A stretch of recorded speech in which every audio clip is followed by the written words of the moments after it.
Bonjour à tous et bienvenue sur GeoMars. Si vous souhaitez mieux comprendre la géopolitique et réussir à l'épreuve du bac, vous êtes au bon endroit. Dans cette vidéo, nous allons aborder un sujet transversal qui permet de revoir une grande partie des notions du programme. Ce sujet, c'est le patrimoine. Le patrimoine, ce n'est pas uniquement des monuments ou des œuvres d'art. C'est aussi un enjeu de pouvoir, de mémoire et d'identité qui soulève des questions politiques, économiques et culturelles majeures.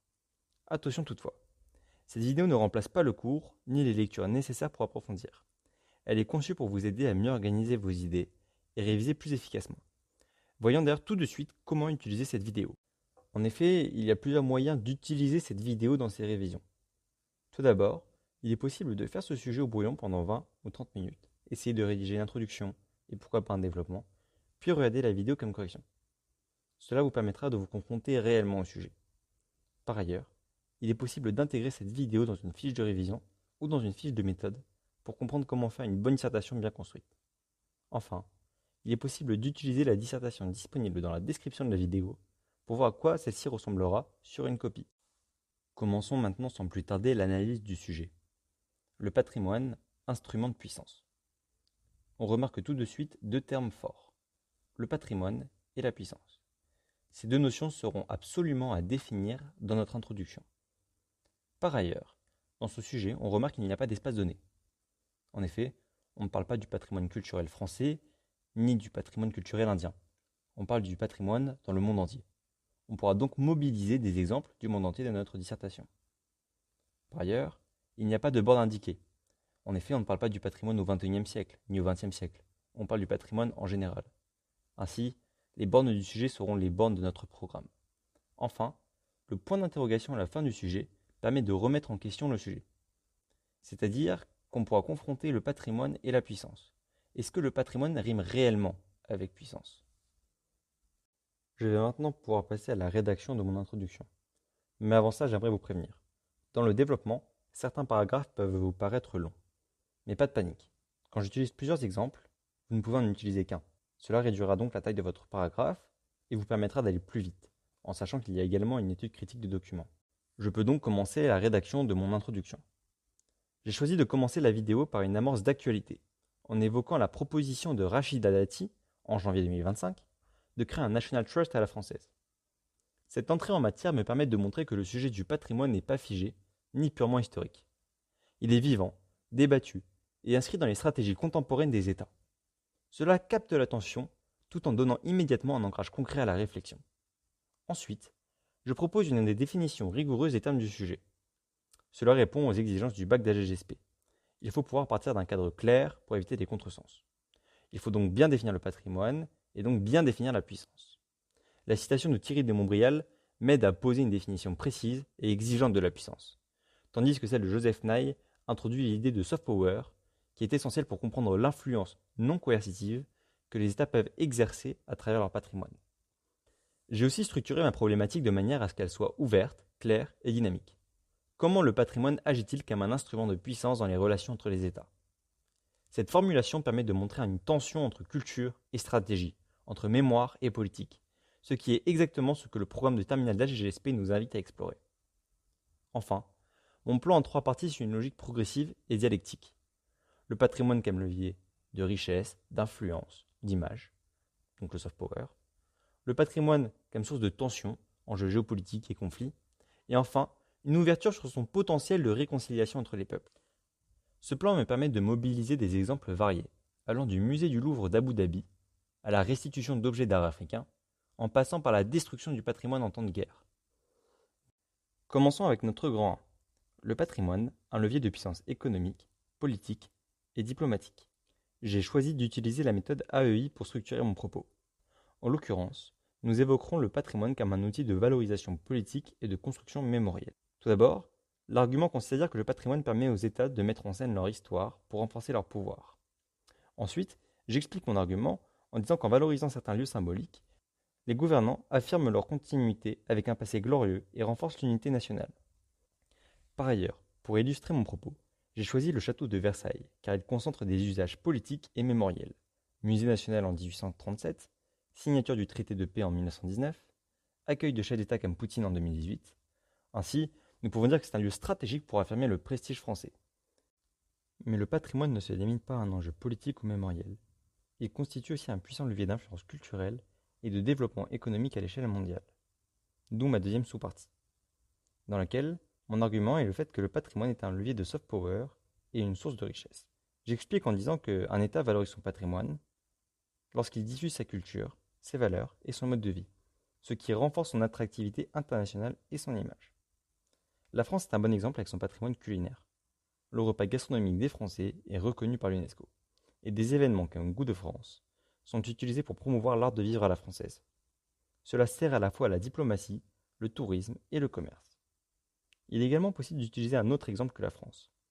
Venise, qui attire 20 millions de touristes par an, montre comment le patrimoine peut devenir une ressource économique.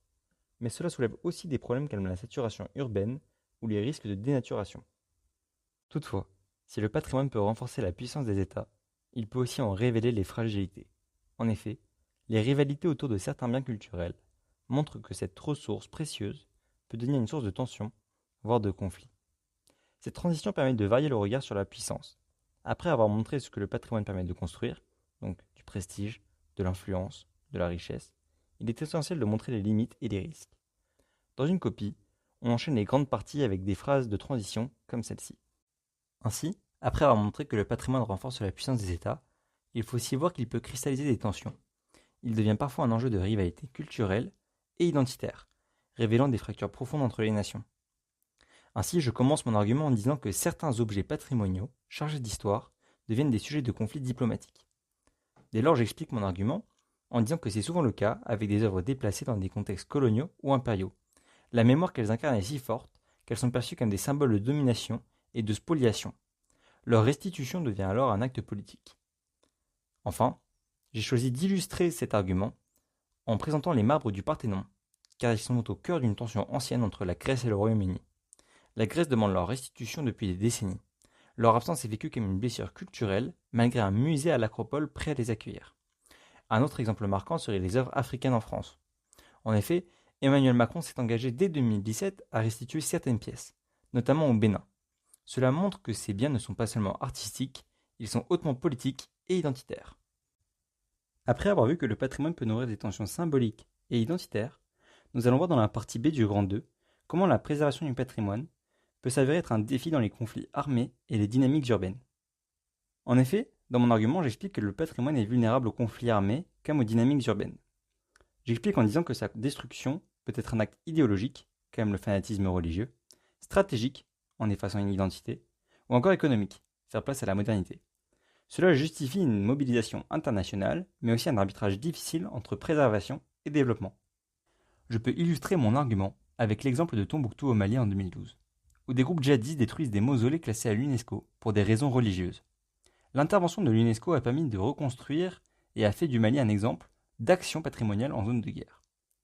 Il est également possible d'évoquer Paris et le Grand Paris. Ici, la menace n'est pas la guerre, mais la ville elle-même.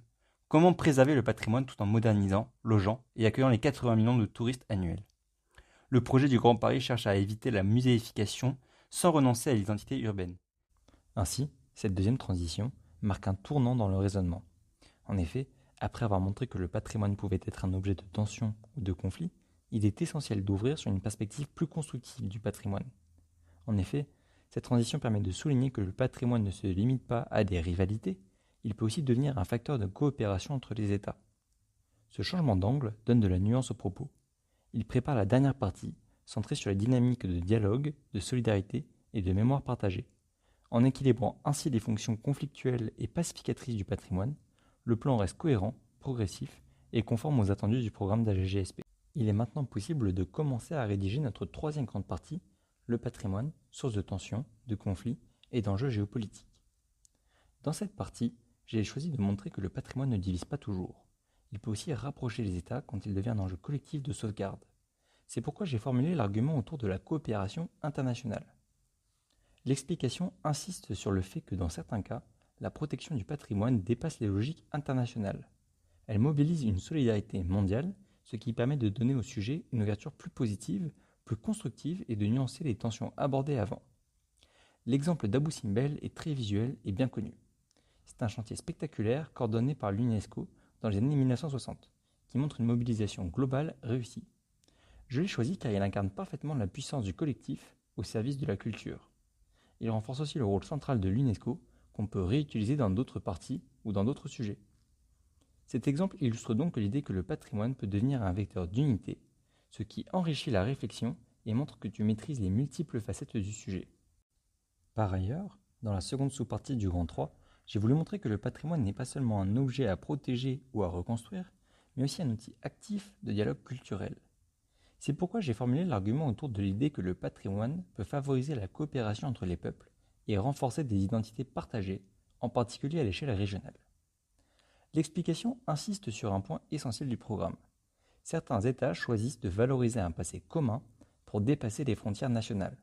C'est un usage du patrimoine qui vise l'unité et la paix, plutôt que la puissance ou la compétition. J'ai choisi l'exemple du Capac Ñan, l'ancien réseau Inca, car il est transnational. Il traverse 6 pays d'Amérique latine et son classement par l'UNESCO montre que ces États collaborent autour d'une mémoire commune. Cet exemple est fort, car il illustre à la fois une coopération culturelle, une intégration régionale et un respect des cultures autochtones. Il donne donc une image très complète du patrimoine comme vecteur de dialogue. Enfin, les projets autour des langues autochtones ou des échanges entre musées permettent de montrer que cette coopération n'est pas figée. Elle continue à se développer, cela enrichit la réflexion sur le rôle positif et pacificateur du patrimoine dans les relations internationales. Enfin, la conclusion s'organise en 2 temps. La synthèse reprend l'essentiel du développement, elle montre que le patrimoine est un instrument de puissance ambivalent. Il peut renforcer le prestige et l'influence des États, mais aussi provoquer des conflits ou au contraire favoriser la coopération. Cette phrase récapitule donc les 3 axes du plan de manière concise. L'ouverture permet d'élargir la réflexion vers un phénomène contemporain, la culture populaire comme nouveau levier d'influence mondiale. Elle repose sur des figures emblématiques comme Bad Bunny, porteur d'une identité régionale forte, ou Taylor Swift, dont l'impact dépasse la musique pour toucher à l'économie et à la diplomatie.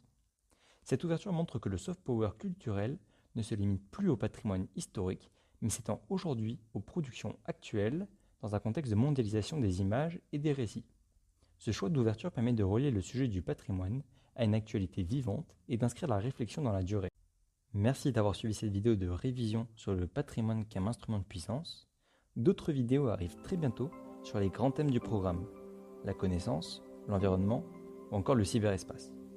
Abonne-toi et reste connecté si tu veux approfondir ces sujets avec des exemples clairs, des méthodes efficaces et des explications structurées. Et je te dis à très vite pour la suite des révisions pour le bac de la GSP.